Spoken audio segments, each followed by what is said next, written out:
आपके वेरीफाई होते हैं, कुछ प्रोविजनली वेरीफाई लिख के आता है। फाइनली यार आज लास्ट डेट है यूपी आयुष का रजिस्ट्रेशन का, कुछ चंद 1-2 घंटे बचे हैं रजिस्ट्रेशन विंडो को क्लोज होने में। लेकिन सर मेरा डॉक्यूमेंट वेरिफिकेशन अभी तक नहीं हुआ, बहुत टाइम हो गया मुझे सारे डॉक्यूमेंट्स को अपलोड किए हुए, रजिस्ट्रेशन को कंप्लीट किए हुए, है ना। मैं वेट कर रहा हूं कि मेरा डॉक्यूमेंट वेरिफिकेशन हो और मैं सिक्योरिटी अमाउंट पे करूं। तो क्या होगा अगर आपका डॉक्यूमेंट वेरिफिकेशन कंप्लीटली फेल हो जाता है, या उस केस में कि कुछ डॉक्यूमेंट तो आपके वेरीफाई होते हैं, कुछ प्रोविजनली वेरीफाई लिख के आता है, एंड उस केस में कि भैया आपका कंप्लीटली वेरीफाई नहीं हुआ है। तो तीनों सिनेरियोज को अच्छे से समझेंगे कि लास्ट तक क्या हो सकता है, क्या आपकी सीट कैंसिल होगी, क्या आपका एडमिशन रुकेगा, या क्या आपका नाम मेरिट सूची में नहीं आएगा। मेरिट सूची क्या है, तो भैया इस तरह की एक सूची होती है, मेरिट लिस्ट, ठीक है। तो जो बच्चे भी रजिस्ट्रेशन करेंगे भैया उनका नाम इस मेरिट लिस्ट में जरूर आएगा, ठीक है। क्या क्या आता है भैया इस मेरिट लिस्ट में, ध्यान से देखिएगा। बच्चे का सीरियल नंबर से स्टार्ट होगा, ठीक है। रोल नंबर होगा बच्चे का, नीट का नेम होगा बच्चे का, फादर नेम होगा, कैटेगरी यूपी में कौन सी आती है, ओबीसी आती है, ईडब्ल्यूएस आती है, सब यूपी का सब कैटेगरी, कोई सब कैटेगरी लगता है।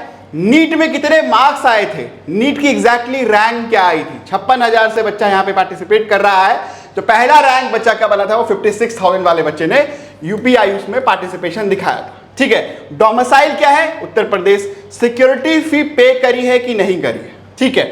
और डॉक्यूमेंट वेरिफिकेशन का क्या हुआ, तो देखो भैया लास्ट ईयर जो रैंक 1 था उसका भी डॉक्यूमेंट कंप्लीटली वेरीफाई नहीं हुआ था, ठीक है। तो आपको परेशान होने की जरूरत नहीं है, ठीक है। आपको परेशान होने की जरूरत नहीं है यार। हजारों बच्चों का मैसेजेस आए मेरे पास, कॉल्स आए, लगातार बच्चे पैनिक मोड में चल रहे हैं, घबराने की जरूरत नहीं है, ठीक है। सारे स्टेप्स को मैं क्लियर बताने वाला हूं कि भाई आपको एग्जैक्टली अब यहां से क्या करना है। तो देखो मैं आपको एक डेमो दिखा देता हूं, है ना, एक बच्चे का जिसका रजिस्ट्रेशन हमने किया है, उसका फाइनल स्टेटस मैं बता देता हूं कि क्या आ रहा है, ठीक है।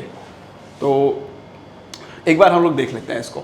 तो देखिए इस बच्चे का रजिस्ट्रेशन हमने किया है, ये आपका रजिस्ट्रेशन स्लिप मैंने डाउनलोड किया है। तो यहाँ पे देखिएगा कुछ रिमार्क्स लिख के आता है, ठीक है, कि प्रोविजनली वेरीफाइड। इंटर की जो इनकी मार्कशीट है उसको प्रोविजनली वेरीफाई किया गया है, मतलब वो कंप्लीटली वेरीफाई नहीं हुआ है, ठीक है। हाई स्कूल का जो सर्टिफिकेट है वो फुल्ली आपका वेरीफाई है, ठीक है, इसमें कोई समस्या कोई त्रुटि नहीं है। अच्छा डॉक्यूमेंट वेरिफिकेशन क्यों फेल हो जाता है, तो यार गलती आपकी है। आप क्या करते हो, ब्लर इमेज को अपलोड कर देते हो।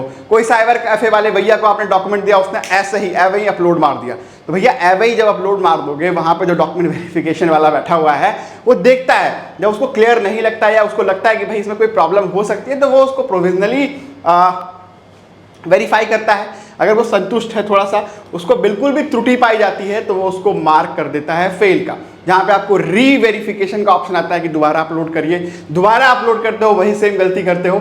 और क्योंकि इन पे प्रेशर काफी ज्यादा रहता है वेरिफिकेशन के टाइम पे, तो टाइम लगता है, ठीक है, टाइम टेकिंग प्रोसेस है, तो इसलिए डिले होता है उसके अंदर, ठीक है। उसका भी प्रोविजन मैं बता रहा हूं।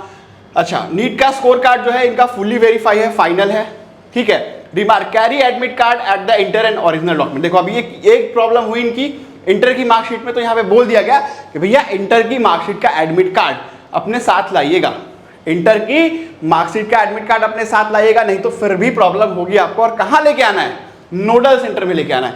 तो कोई भी समस्या का सॉल्यूशन कहाँ मिलेगा, government national homeopathic and medical college Hanuman, ये आपका हनुमान चौराहा गोमती नगर लखनऊ, तो यही आपका नोडल सेंटर है, सारा सॉल्यूशन यहीं पे होगा। लेकिन यार आपको भी ऐसा नहीं करना है कि आपके सारे डॉक्यूमेंट ही उल्टे पुल्टे अपलोड कर दिए हो, 10th की जगह 12th की मार्कशीट डाल दी, तो उस केस में आपका प्रॉब्लम आ सकती है, हो सके मेरिट लिस्ट से आपका नाम हट भी जाए, है ना।